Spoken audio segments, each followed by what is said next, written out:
So, is it time for us to dream yet again?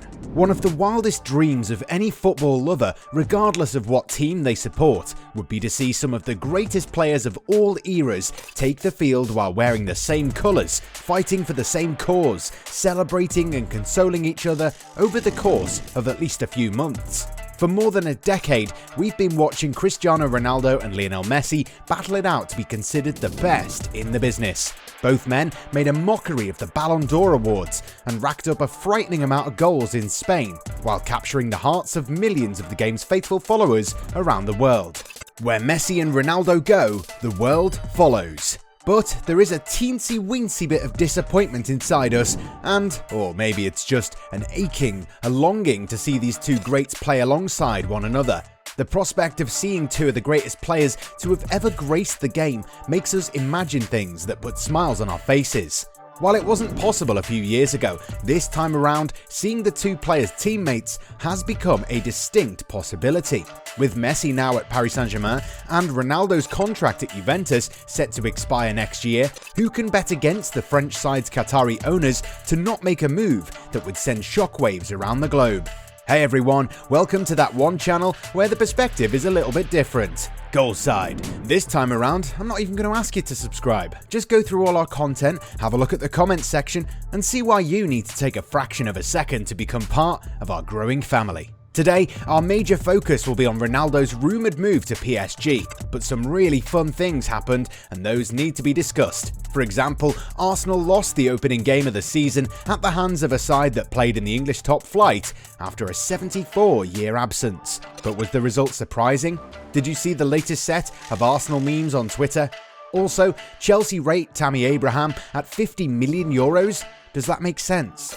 West Ham feel that if Grealish can be moved on for £100 million, then it's only fair that they ask the same for Declan Rice. So, let's start talking. West Ham want big money for Rice. So when Jack Grealish was signed by Manchester City for £100 million, it was confirmed that pandemic or no pandemic, Manchester City have a lot of money and will keep spending it to continue the pursuit of an obsession that we've come to know as the Champions League. But hey, it's their money, they can spend it on Darius Vassell by all means. Turns out Grealish's signing has not gone down well with a lot of people, and at the same time it's increased the overall value of English players. Now, Declan Rice is one player who's been touted for Premier League success if he joins a top four side. The talented midfielder is as good as they come and the Hammers know it. Furthermore, after a great Euro 2020 campaign, the former Chelsea Academy graduate is entitled to a big move, which we might not see happening this summer, at least. Why? Well, David Moyes and company feel that the midfielder is worth at least as much as Grealish, and only thoughts with £100 million for him will be entertained. Manchester United and Chelsea are interested in him, but it appears that both sides have already used their £100 million quota for this summer, so they might return to this file later next year. The Giant of Senegal set to embark? Well, it turns out that Paris Saint-Germain's thirst for more signings is far from over, with the Qatari-backed French Giants looking to add at least one more player to the squad before the transfer window ends. According to Gazzetta dello Sport, PSG are set to make a move for Napoli star Kalidou Koulibaly, who also deserves a big move. The Senegal international has been a rock for the Italian Giants, but might want to leave the club in search of silverware. Napoli value him at €50 million, which seems like pocket change for Mauricio Pochettino's men, who must be thanking his lucky stars for helping him get fired from Tottenham in the first place. The great opening day laugh. Everybody seems to be laughing at Arsenal. In fact, if you look at the venues of their upcoming fixtures, they literally spell ha ha ha. In our previous video, we did say that Arsenal aren't ready for the Premier League. Turns out the other 19 sides could be ready for Mikel Arteta's side. The Gunners kicked off their Premier League campaign with a 2-0 defeat at the hands of newly promoted Brentford, who were playing in top-flight English football after a 74-year absence. Now, we don't mean to begrudge the Londoners or their former players, but you can't help but laugh at Ian Wright, who'd been singing the praises of Arteta since day one. Of course, the Spaniard isn't a bad manager, but calling him a better manager at the expense of Manchester United's Ole Gunnar Solskjaer was just a bit disrespectful. I mean, do you actually believe that Arteta would have won United the title if he was the man in charge at Old Trafford? It's fine for a football pundit to dismiss a manager's credentials, but berating him like this was stooping to a whole new level. And on the evidence of Arsenal's 2-0 defeat at the hands of the Bees, it's clear that Ian Wright might need to rebrand himself as Ian Wrong. The former striker's bias towards United's manager has been clear for a long time, and maybe there was a bit of a "I told you so" moment for Arsenal as well. They were pretty much abject throughout the whole night, and one of the worst things following the game was that debutant Sambi Lokonga was the one talking to the press ahead of players who have been at the club for a number of years. This speaks of the character that most of the players have. Ben White was at fault for the second goal, but you can forgive the young defender since he's just joined a side that has a lot of defensive issues to address. He might not be the ultimate answer.